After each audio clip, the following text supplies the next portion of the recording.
We have a major update on a WWE superstar's injury. Also, a title match has been announced for AEW World's End, and Tony Khan has revealed yet another new championship belt. It's all in the wrestling news. Hello everybody, Jack and Andrew here with the wrestling news. Starting off with a bit of sad news, to be fair, really. Dave Meltzer on the Wrestling Observer, Andrew, has given us an update on the injury of Charlotte Flair. Yeah, he says Charlotte Flair will be undergoing surgery for a torn ACL, MCL and meniscus shortly, which were the injuries suffered last week that were talked about on SmackDown this week. She's listed as being out for 9 months. PW Insider also reports that as well as the leg injuries, Flair is believed to have also suffered a strained neck in the match with Asuka too. Yeah, it was a really bad one for Charlotte Flair. We were speculating whether this would keep her out until the Rumble or Mania. Turns out it's going to be even longer than that. Longer than that, yeah, for sure. Which is a shame for two reasons. First of all, and most importantly, it's a shame for Charlotte Flair. Yes. And obviously everybody wishes a full and speedy recovery.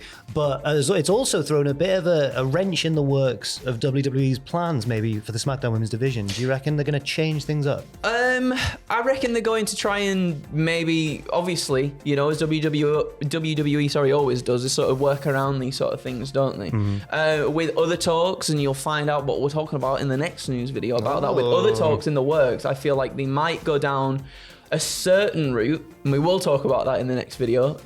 But yes, it seems like they'll have to stretch it out for a little bit longer, I guess. Now I'm going to until we get to there. Use my future telling abilities here, Andrew, and also because I've read the notes for our next news video later on today on this very channel.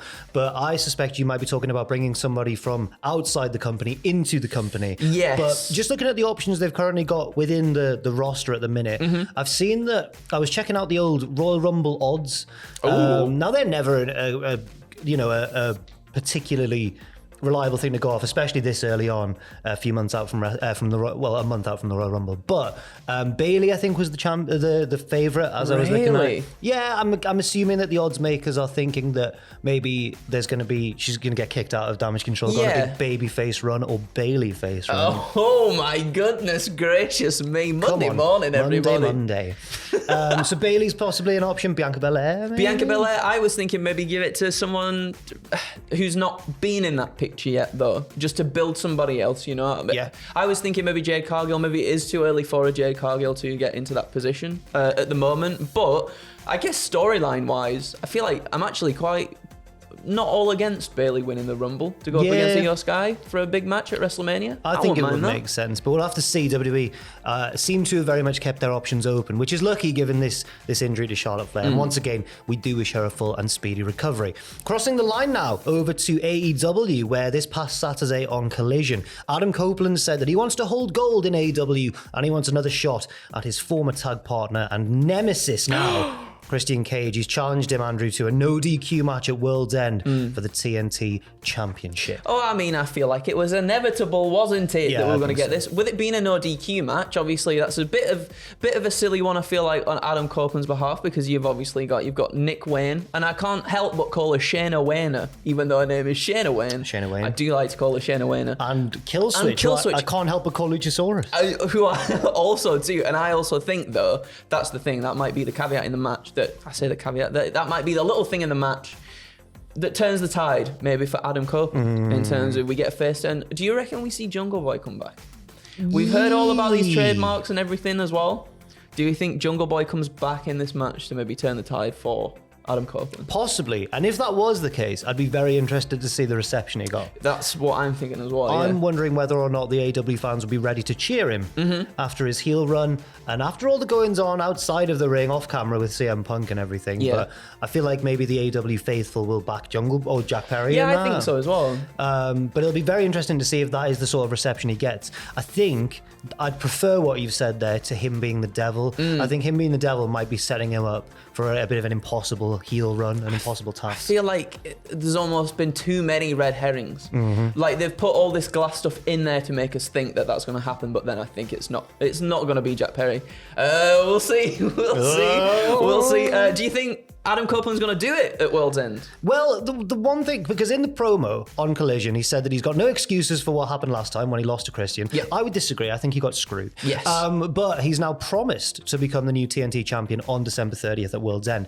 Now, I think when a babyface promises, Was it Heyman? Somebody once said that you should never have a babyface promise to win a title unless they're actually going to, because you don't want them to let the fans down. That's true. And I remember being mocked one year when I said that Seth Rollins would beat Brock Lesnar. And then I think it was Pacitti gone, why do you think that Rollins is going to win? And I went, because he promised us he would. And then he bloody did. He did it. Yes, but he promised us. And everyone went, oh, Jack. But he promised us, and he was right. He promised us, sir. He did. So maybe the word promise here, maybe that would indicate that Copeland might win. Yeah. I would predict, if I was doing a predictions for this, I'd predict Copeland to win, simply because he lost one match against Christian. I don't see him losing 2 in a row. Yeah, I think that as well. I think maybe sort of kill switch / Luchasaurus breaking away from Christian. Maybe we finally get Christian's redemption turn, maybe as well, to when we finally get him and Adam together. Maybe that'd be very interesting. Or at least the undoing of him. He gets his comeuppance for all the evil that he's done. Be very interesting to see. Just a rundown of the full card so far for World's End. There's still going to be plenty added, of course. But so far, we've got the AEW Women's World title, Toni Storm, defending against the winner of Riho versus Saraya. The tag team titles are on the line, but it's a bit up in the air because Ricky Starks and Big Bill will be defending against Chris Jericho. And it was going to be Kenny Omega, but obviously now he's out of action. So we're going to have to find out who that replacement partner is for Chris Jericho. The Continental Classic finale will take place at World's End as well, with the winner of the Gold League going against the winner of the Blue League. Neither league has confirmed its winner yet, though. Oh, Swerve's not out of it, but there needs to be some sort of... is he out of it? Because the head-to-heads. I don't know. I haven't a clue. Moxley's in the lead of one of the leagues. I think Swerve needs it, you know? Well, I don't think he needs it. I think it'd be a good thing for him with the momentum he's got at the moment, is what I mean.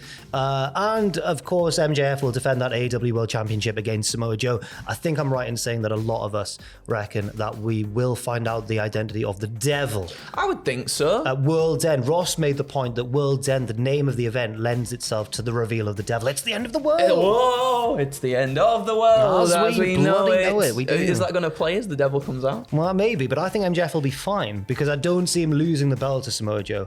I see the Devil reveal setting up his next opponent. Yes, me too. Possibly. Is this some sort of signal as to who it could possibly be? I don't know.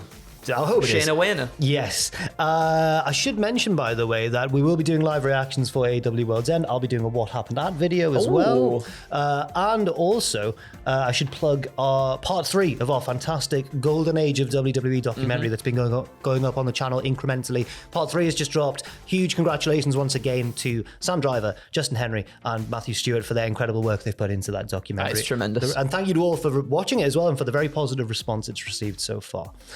And finally, Tony Khan has introduced another another title belt into, not AEW, but Ring of Honor. The Ring of Honor, yeah. So during the Ring of Honor tapings after Collision, Tony Khan came out and revealed a brand new singles title, the Ring of Honor Women's Television Championship. However, there's currently no plans for how the first champion will be crowned. The tournament, probably.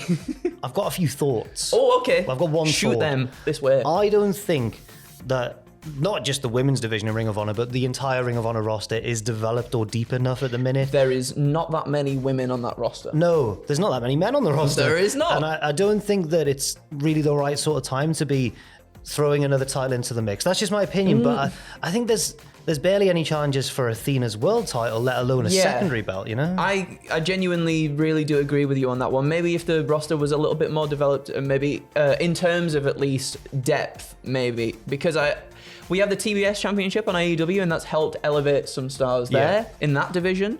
I think it would be a good thing for Ring of Honor, the Ring of Honor women's division, to have that as well. However, just not right now. One thing that I always think elevates a division, whether it be a tag division or a women's division or a division that has less of a spotlight on it than it perhaps deserves in a wrestling promotion. I think it's good when promoters realize that, and Tony's realized this in the past, just not currently, but I think it's good when they realize that a good storyline doesn't necessarily need a title. Yeah, for sure. To justify its existence. Yeah, and I'd like a good old blood feud, just because two women just want to beat each other and get higher on the card and they really hate each other. That's all, it doesn't need to be complicated. It doesn't, no. I think you're absolutely right in that as well. So I guess it remains to be seen how and if this title does manage to elevate anybody in that women's division. I'm hoping that it does, because there is some really good talent on like, even though we've not got that many people, there is some really good women's wrestlers in that pool as well. So hopefully it can do something to elevate them a little bit further. And then, yeah, absolutely, I would agree. Let us know if you agree in the comments section down below, and give your thoughts and opinions on any of the stories